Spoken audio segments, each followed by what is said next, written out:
ini saya cerita tadi. Ini dari Pak. Ini keluar tadi. Sebaiknya jangan.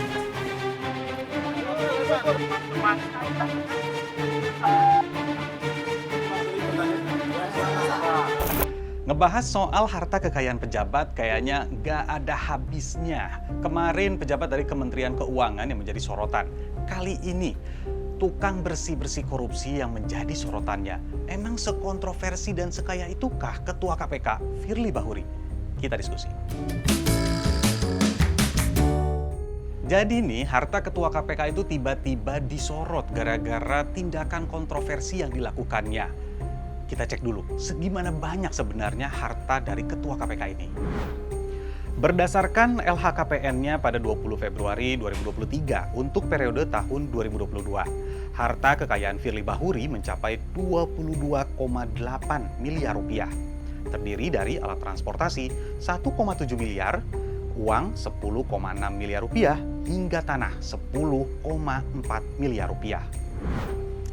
Angka ini naik sekitar 2 miliar rupiah dibandingkan dengan laporan harta Firly Bahuri dari tahun sebelumnya sekitar 20,7 miliar rupiah. Nah, yang jadi pertanyaan banyak orang, kira-kira wajar nggak pejabat negara dalam setahun naiknya segitu? Kita cek dulu yuk, berapa gaji Ketua KPK? Berdasarkan PP nomor 82 tahun 2015 tentang hak keuangan, kedudukan protokol, dan perlindungan keamanan pimpinan KPK, setiap bulannya, Ketua KPK menerima gaji Rp5.040.000. Tapi, tunjangan tiap bulannya Rp24,8 juta dan tunjangan-tunjangan lainnya. Jadi kalau ditotal, sebulan bisa mencapai Rp123.900.000. Wow!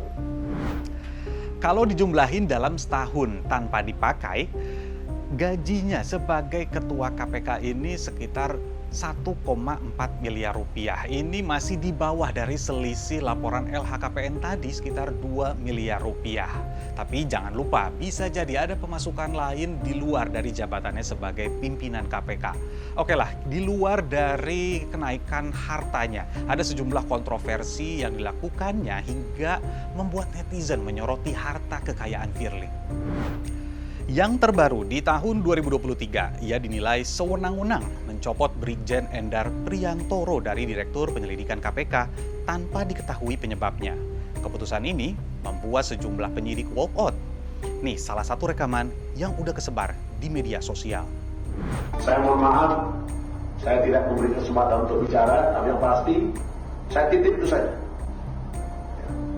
Tolong, jangan bersumber dari kita. Pak Endar tidak boleh atau tidak berkesempatan untuk berinas lagi di sini. Mohon maaf Bapak, kami selaku junior Bapak kami, mohon maaf sekali Bapak. Kami walk out untuk sekarang ini Bapak. Kami keluar dari forum ini, dari ruangan ini, dan mohon maaf Bapak, kami atas perintah Bapak kami langgar Bapak.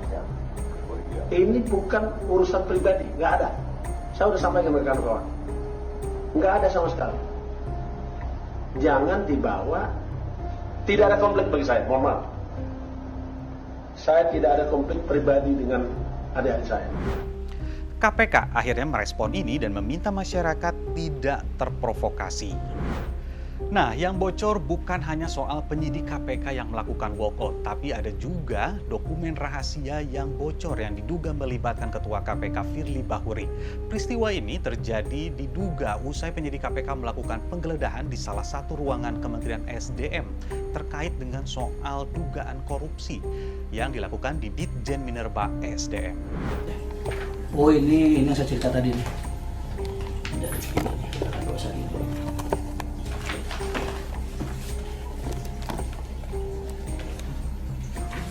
Iya, saya disebut di sini.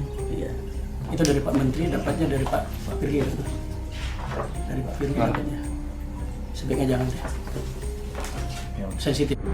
Sejumlah pihak mendesak agar Firly Bahuri mundur dari jabatannya sebagai Ketua KPK. Yang mendesaknya bahkan sampai mantan pimpinan KPK, seniornya. Firly dilaporkan ke Dewan Pengawas karena dinilai sudah beberapa kali melanggar kode etik. Firly juga dilaporkan ke polisi atas pidana pembocoran dokumen penyelidikan.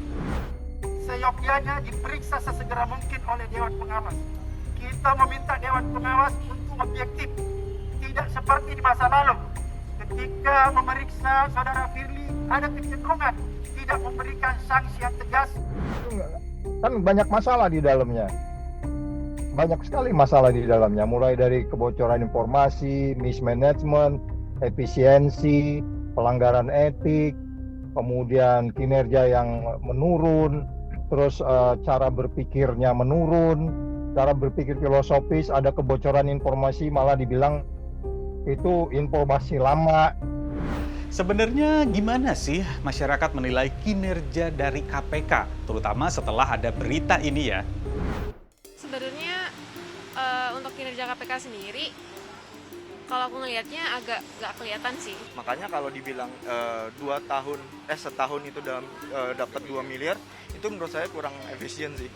Kinerja KPK menurut saya sih kayaknya agak kurang ya dalam beberapa tahun ini. Karena terbukti dengan adanya kasus beberapa pejabat yang ternyata terungkap setelah viral oleh masyarakat, ternyata banyak yang menyembunyikan harta atau sejenis seperti itu gitu. Kalau berdasarkan survei, gini nih.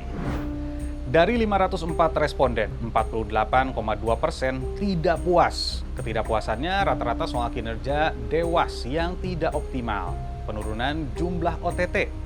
Sama ini nih, banyaknya kontroversi. Banyak yang bilang jabatan KPK itu prestisius. Bayangkan, punya wewenang untuk bisa menindak siapapun yang diprasangkakan korupsi. Kita semua tentunya berharap kontroversi ini tidak membuat atau menurunnya profesionalitas kinerja dari KPK. Saya Nabila Biasa, sampai jumpa.